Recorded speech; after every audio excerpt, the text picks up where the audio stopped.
Assalamualaikum warahmatullahi wabarakatuh. Om Swastiastu, Namo Buddhaya, salam kebajikan bagi kita semua.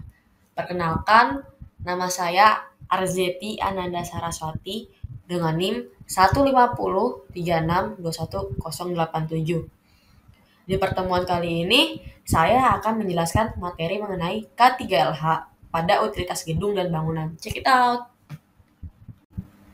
Ada 4 topik pembahasan. Yang pertama ada pengertian dasar dari utilitas bangunan. Yang kedua ada sistem utilitas dan kategorinya pada bangunan. Ada pengertian dasar K3. Dan yang terakhir ada prosedur keselamatan kerja dan alat K3. Ke topik pembahasan yang pertama. Perlu diketahui bahwa dalam suatu proses perancangan suatu bangunan, khususnya bangunan gedung bertingkat, tidak akan lengkap atau tidak berfungsi dengan baik apabila salah satu atau beberapa sistem utilitas bangunan tidak mendukung atau dengan kata lain, sistem utilitas tersebut bekerja sangat buruk. Sehingga semua perencanaan utilitas bangunan perlu direncanakan dari awal sebelum bangunan beroperasi agar bangunan berfungsi dengan baik. Nah, apa sih utilitas gedung itu? Utilitas bangunan adalah segala sesuatu yang digunakan untuk mendukung tercapainya unsur kenyamanan, kesehatan, keselamatan, komunikasi, dan mobilitas dalam suatu bangunan. Jadi, secara umum, utilitas bangunan dapat didefinisikan sebagai suatu kelengkapan fasilitas yang melengkapi bangunan untuk menunjang segala aktivitas baik di dalam maupun di luar ruangan. Tujuannya apa sih utilitas gedung itu? Tujuan utilitas bangunan adalah untuk memperlengkap suatu bangunan supaya penghuni bisa nyaman dan aman dalam suatu bangunan dan menjanjikan hal yang memiliki nilai kegunaan yang bermanfaat. Lalu, sistem utilitas atau kategori utilitas pada bangunan. Yang pertama, ada plumbing dan sanitasi. Plumbing dan sanitasi merupakan bagian dari sistem utilitas bangunan yang harus ada di setiap gedung. Sistem ini wajib dirancang untuk mencukupi kebutuhan penghuni bangunan akan transportasi dan suplai air bersih. Selain itu, sistem utilitas bangunan ini juga mengatur pengeluaran air ke tempat-tempat yang dilalui tanpa pencemaran. Kebutuhan transportasi dan suplai air bersih penghuni bangunan dapat diperoleh dari beberapa sumber air bersih. Sumber air bersih tersebut diantaranya mata air, sungai, hujan, dan air dalam tanah yang dikelola oleh perusahaan atau yang biasa kita sebut PAM. Adapun yang dimaksud dengan air buangan dalam pengeluaran air yaitu air bekas seperti limbah, bekas mandi cuci kakus. Sistem plumbing dan sanitasi yang ideal ini harus bebas dari kerusakan serta minimal memiliki daya tahan untuk 30 tahun ke depan. Selain itu, permukaan sistem ini juga harus halus dan tahan air, serta tidak ada bagian yang bisa menyebabkan kotoran mengendap. Sistem plumbing dan sanitasi yang baik akan memberi perlindungan kesehatan kepada penghuni bangunan dan lingkungan sekitarnya. Lalu ada pencegahan kebakaran. Bangunan tinggi wajib memiliki sistem pencegahan kebakaran untuk menghindari korban jiwa dan kerugian harta benda lainnya.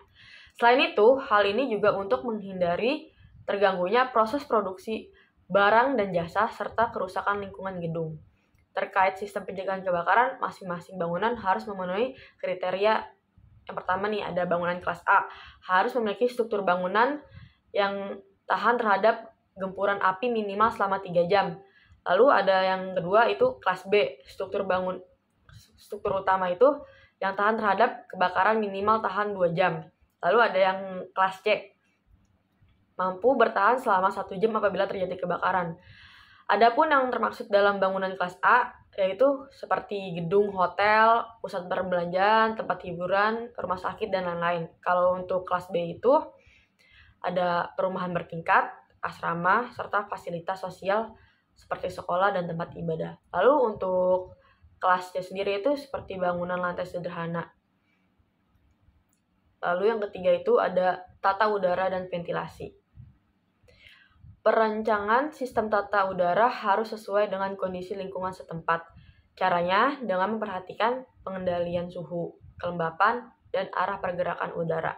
Selain itu, penting juga memperhatikan sistem pengendalian partikel dan pembuangan kontaminan di udara seperti vapors dan fumes. Sistem tata udara dan ventilasi terdiri dari beberapa alat dan mesin yang masing-masing memiliki fungsi berbeda. Contohnya itu penerapan sistem ini pada pemasangan AC sebagai alat pendingin ruangan dalam ruangan tertutup. Seperti yang kita rasakan, AC itu berfungsi untuk memberikan rasa kenyamanan dan kesejukan kepada orang-orang yang berada di dalam bangunan. Selain AC, bangunan kelas A biasanya memiliki penghisap asap.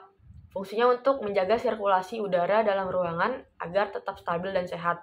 Namun, perancangan sistem tata udara pada suatu bangunan tidak hanya tergantung pada penggunaan AC atau exhaust saja ya. Ada juga perencanaan sistem ventilasi yang dilakukan dengan cara merekayasa arsitektur bangunan. Ventilasi sendiri itu memiliki fungsi untuk melancarkan udara yang keluar masuk dari suatu gedung. Sistem ventilasi yang baik bisa mengurangi penggunaan AC sehingga energi listrik lebih hemat dan biaya operasional berkurang. Berbicara soal ventilasi, semua unit di perumahan itu memiliki sistem ventilasi yang baik. Nah, lalu ada pencahayaan dan elektronikal. Sistem utilitas bangunan selanjutnya yang harus dirancang itu ada dengan cermat adalah daya listrik dan pencahayaannya. Perancangan bangunan yang baik perlu menentukan titik-titik pencahayaan elektrikal dan mekanikal sesuai kebutuhan penghuni. Definisi tepat yang dimaksud itu, cahaya yang dihasilkan harus menyebar secara efektif dan efisien di setiap sudut ruangan. Sistem ini tidak hanya bergantung pada keberadaan lampu aja, tetapi juga peraturan masuk cahaya alami seperti sinar matahari. Alhasil biaya operasional bangunan bisa lebih kita tekan sedemikian rupa sehingga pengeluarannya lebih efektif dan efisien. Lalu ada sistem transportasi dalam ruangan. Pada bangunan bertingkat itu yang biasa kita temuin itu ada contohnya lift, evaluator. Sementara di gedung-gedung yang berpusat perbelanjaan, alat transportasi yang digunakan itu ada eskalator atau yang kita sebut biasanya tangga berjalan. Lalu ada sistem keamanan. Sistem utilitas bangunan yang tidak kalah penting dan harus diperhatikan adalah keamanan atau security ini. Sistem satu ini berguna untuk memberikan perlindungan dan rasa aman bagi penghuni gedung. Fungsi lain sistem keamanan bangunan yaitu untuk memaksimalkan pengawasan di area sekitar bangunan. Dengan adanya pengawasan yang maksimal, berbagai ancaman bahaya pun bisa kita hindari atau kita minimalisir. Contohnya itu adanya kamera CCTV, hidran, dan tabung pemadam kebakaran. Lalu yang terakhir itu ada komunikasi. Utilitas bangunan yang terakhir itu yang biasa kita lihat komunikasi itu kayak berupa telepon, jaringan wifi atau internet, TV kabel, sound system. Nah, aktivitas manusia dalam gedung bertingkat biasanya kan dibilang kompleks ya, sehingga sistem utilitas bangunan harus dibuat terintegrasi. Integrasi seluruh sistem tersebut dapat dicapai apabila bangunan dirancang dengan perencanaan yang matang. Lalu ada berikutnya pengertian dari K3LH. K3LH itu adalah aturan terkait kesehatan, keselamatan kerja, serta lingkungan hidup. Aturan ini berkaitan dengan keselamatan pekerja ketika bekerja di perusahaan maupun instansi. Program ini bisa juga diartikan sebagai suatu upaya untuk melindungi tenaga kerja atau karyawan. Tujuannya agar karyawan senantiasa dalam keadaan sehat serta selamat. Keselamatan terhadap ketenaga kerjaan sendiri tidak hanya berlaku pada tempat kerja saja. Program ini juga berlaku untuk memberikan keamanan dalam proses produksi. Nah, di K3 sendiri ada ciri-cirinya. Yang pertama itu memberikan fasilitas seragam kerja dan safety shoes dan mewajibkan para pekerjanya memakai baik yang terlibat dalam produksi, bengkel, dan lapangan. Lalu memasang tanda K3LH yang mengingatkan pekerja agar selalu berhati-hati. Yang ketiga, ada memisahkan sampah organik seperti contohnya itu tumbuhan dan kertas, lalu ada sampah non-organik seperti plastik dan kaleng, lalu menerapkan prosedur K3LH dalam sistem kerja. Sasaran K3LH itu mencegah berbagai kemungkinan kecelakaan saat sedang bekerja, mencegah adanya tenaga kerja yang terkena suatu penyakit di lingkungan kerja, mencegah terjadinya cacat permanen atau cacat tetap pada tenaga kerja, mencegah adanya kematian yang terjadi di tempat kerja, meningkatkan kondisi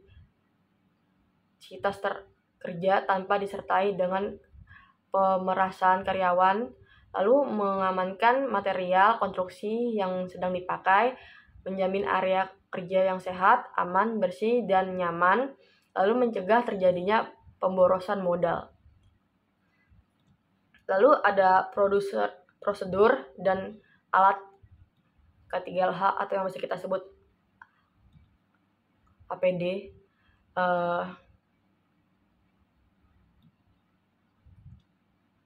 Pada prosedur terdapat 4 hakikat. Yang pertama itu pengawasan pada pekerja, material, pengawasan pada alat kerja atau material. Lalu yang ketiga ada maintain, pengawasan pada mesin yang dipakai. Yang terakhir ada method, itu pengawasan pada cara kerja. Lalu ada alat APDH. Yang pertama itu ada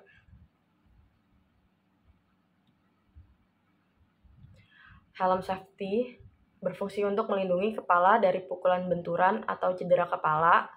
Lalu ada air move, fungsinya untuk melindungi telinga dari kebisingan atau tekanan karena dentuman keras. Lalu ada safety glass, itu untuk melindungi mata dan muka dari bahaya paparan bahan kimia seperti amonium nitrat, gas, dan partikel lainnya yang berbahaya. Lalu ada respirator, itu berfungsi untuk melindungi organ pernapasan dengan menyalurkan udara bersih atau menyaring zat atau benda berbahaya.